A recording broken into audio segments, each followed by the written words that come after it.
करते. पण पहिले मात्र तसं नव्हतं. ती मुलगी जेव्हा सासरी जाते तिला रात्रंदिवस आईची चिंता वाटते, बाबाची चिंता वाटते. पण लग्न झाल्यानंतर सुद्धा ती फक्त एका दिवसाची वाट पाहत असते. कुठल्या? रक्षाबंधन कधी येईल, भाऊबीज कधी येईल, माझा भाऊ मला कधी घ्यायला येईल आणि कधी माझ्या माहेरी जाऊन माझ्या आईबाबांना डोळे भरून पाहिजे असं तिला झालेलं असतं. कारण शेवटी आईबापाचं आणि तिचं जे नातं असतं जिव्हाळ्याचं ते तिला लांब राहू देत नाही. बघता बघता लग्नाला 4-5 महिने होतात. श्रावण महिना जवळ येतो. जसा जसा श्रावण जवळ येतो तशी तशी मुलीच्या कामाला चित्त लागत नाही. घरात भांडे घासता घासता थोडा काही आवाज आला की लगेच बाहेर जायचं. आला का माझा दादा? नाही आला, जाऊ दे, आज नाही आला, उद्या येईल. पुन्हा दुसऱ्या दिवशी काम करता करता आवाज आला की पुन्हा बाहेर यायचं. आला का माझा दादा? नाही आला, जाऊ दे, आज नाही आला, उद्या नाही आला, परवा तर येईल. बघता बघता दिवस जातात. जसं जसं रक्षाबंधन जवळ जवळ येतं तशी तशी मुलीची जी उत्सुकता आहे ती वाढत जाते की आज तरी येईल, उद्या तरी येईल माझा दादा मला घ्यायला. पण भाऊ मात्र काही घ्यायला येत नाही. आणि मग सासू पाहते नेमकं इथं चाललं काय. दररोज काम करता करता बाहेर जायचं बघायचं, हिनं काही काम माचित लागत नाही. पण शेवट मात्र दिवस उजाडतो. ती बाजूच्या एका सखीला सांगत असते की अगं सखी, सांग ना माझा भाऊ मला कधी येईल घ्यायला, मला माहेरी जायची ओढ लागली, मला सांग ना माझा भाऊ कधी येणार आहे मला घ्यायला. आणि पूर्वी गाडी असायची पण मोटरसायकल नाही, 4 व्हीलर नाही, पूर्वी बैलगाडा असायचं. आणि त्या बैलगाड्याला मस्त घुंगरू लावले जायचे. आणि मग तो भाऊ कोणाला घ्यायला जायचा, मुराळी म्हणायची त्याला. आणि मग तो बहिणीला घ्यायला जायचा. मग ती तिच्या सखीला सांगते की सांग ना कधी येईल माझा भाऊ मला भेटायला. गाडी घुंगराची घेऊन बंधू माझा येणार, राखीच्या सणाला मला माहेरी येईल ग. गाडी घुंगराची घेऊन बंधू माझा येणार ग. राखीच्या सणाला मला माहेरी येईल ग. माहेरी माहेरच्या माहेर आमच्या आहे म्हणा, येईल बंधू माझा विश्रांती घेईल ग. नाते प्रेमाचे भाऊ माझा जपणार ग. राखीच्या सणाला मला माहेरी येईल ग. ती सांगते माझ्या मायेच्या वाटेला काय आहे, आंब्याचे वन आहेत. आणि मग माझा भाऊ जेव्हा येईल ना आमच्या घरी तो एकदा आराम करील. कारण मला खात्री आहे माझा जो भाऊ येईल ना तो नक्की येईल. कारण हे जे आमचं प्रेमाचं नातं आहे माझा भाऊ टिकवल्याशिवाय राहणार नाही. आणि याच्याही पुढे जाऊन ती काय सांगते की जशा आमच्या लहानपणीच्या आम्ही मैत्रिणी खेळायचो, जमायचो, एकत्र मस्त्या करायचो, त्या मात्र आता दिवाळीला त्या ठिकाणी आलेल्या असतील. रक्षाबंधनाला सगळ्या एकत्र आल्या म्हणजे सगळ्यांची आमच्या भेटीगाठी होतील. माझ्या आई वडिलांसोबत मी गप्पा गोष्टी करेल. लाडक्या मैत्रिणी जमतील माहेराला, आठवणी बालपणीच्या येतील सणाला. आई वडिलांच्या संगेनी सुख दुःख सांगेल ग. राखीच्या सणाला मला माहेरी येईल ग. आता मला तिला ओढ लागली असते बाहेर जायची. तिच्या ती उत्सुकता आहे, तिचा जो आनंद आहे तो मात्र गगनात मावेन असा होतो. आता ती तिच्या सखीला सांगते माहेरी जाण्याची ओढात लागली मला, येईल गावोनी पंचारती ओवाळेल भावाला. सांगणा सखी कधी बंधू माझा येणार ग. राखीच्या सणाला मला माहेरी येईल ग. ती बहीण मात्र वाट पाहत असते. आता भाऊ घ्यायला येतो. ती भावाला पाहताच त्याला पाणी देत नाही, जरा चहा पाणी विचारत नाही, तेवढ्याच घरात जाते, बॅग घेते, कारण तिचा भाऊ तिला घ्यायला आलाय ना.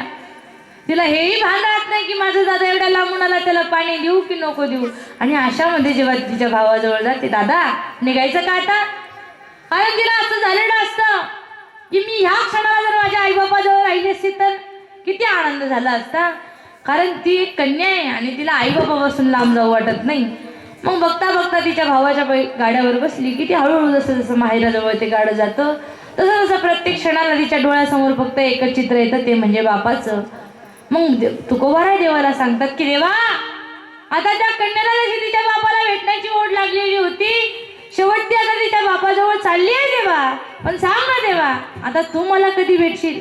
तैसे झाले माझ्या जीवा केव्हा भेटसी केशवा, सांग ना देवा, तुझी आणि माझी भेट कधी होणार आहे देवा, कारण मी जगू नाही शकत देवा तुझ्याशिवाय. आणि याच्याही पुढे जाऊन महाराजांनी एक उदाहरण दिलं, ते म्हणजे एका लहान लेकराचं. महाराज सांगतात अभंगाचं तिसरं चरण,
केव्हा भेटसी केशवा. बाबांसाठी एकदा जोरदार टाळ्या वाजवा, वाजवा ना टाळ्या. जेवण केलेत ना, आता तुलची होती सगळ्यांची, आज अशी मंगळती पडली होती, धरली असेल बऱ्याच जणांनी, पण एका टाळ्या वाजवल्या पाहिजे माणसानं, कारण टाळ्या वाजायला पैसे लागत नाही, म्हणून एवढा कंजूसपणा करत जाऊ नका. असो तर मग तुकोबाराय सांगतात की देवा, जसं एखाद्या गर्दीमध्ये एखादं लहान लेकरू त्याच्या आईपासून लांब गेलं की ते जसं आईशिवाय जगू शकत नाही, लोकांना विचारतो का हो काका माझी आई दिसली का हो, का हो बाबा माझी आई दिसली का हो, सांगा ना काका माझी आई दिसली का. कारण त्या मुलाला गावाचं नाव माहिती नाही, नेमकं त्याच्या आईचं नावही माहिती नाही. आणि अशामुळे त्या गर्दीमध्ये जेव्हा तो त्याच्या आईला शोधतो, शोधून शोधून थकला की शेवट त्याला वाटतं की आता मी जगू शकत नाही. का जगू शकत नाही, कारण आई ती आई असते हो. हा म्हणजे आत्मा, ही म्हणजे ईश्वर, ईश्वराचा दुसरा आत्मा असणारी, सगळ्यात जास्त जीव लावणारी म्हणजे आपली आई. आणि मग त्या गर्दीमध्ये ते लेकरू त्याच्या आईला शोधून शोधून थकलं की ते एका जागेवर बसतं आणि मग बसून म्हणतं, कुठे गेली माझी आई, मिरळतो दाई, ये ना माझी आई, ये ना माझी आई. 9 महिने उदरात वागविले, बोट धरणी चालया शिकविले, रडवाले आई कोण गाईल अंगाई, ये ना माझी आई, ये ना माझी आई. तो मात्र त्या गर्दीत आईला आई शोधून शोधून थकतो, पण आई मात्र जवळ येत नाही. मग त्या मुलाला आता एकदम मरण आल्यासारखं वाटतं, कारण आई नाही ना जवळ. म्हणजे आईसोबत तो त्या ठिकाणी फिरायला आलेला होता, मात्र ती आई त्याला सापडत नाही.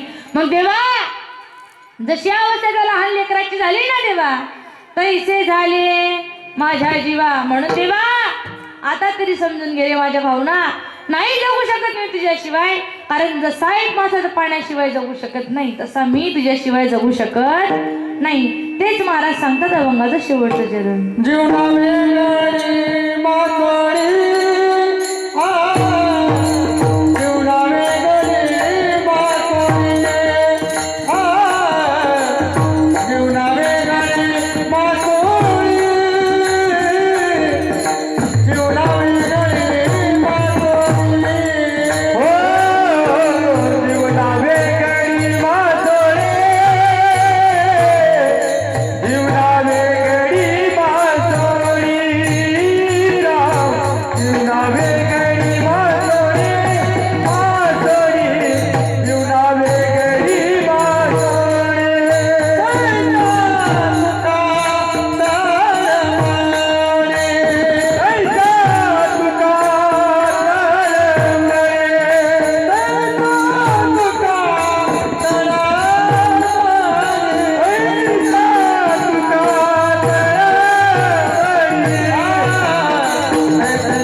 Bye.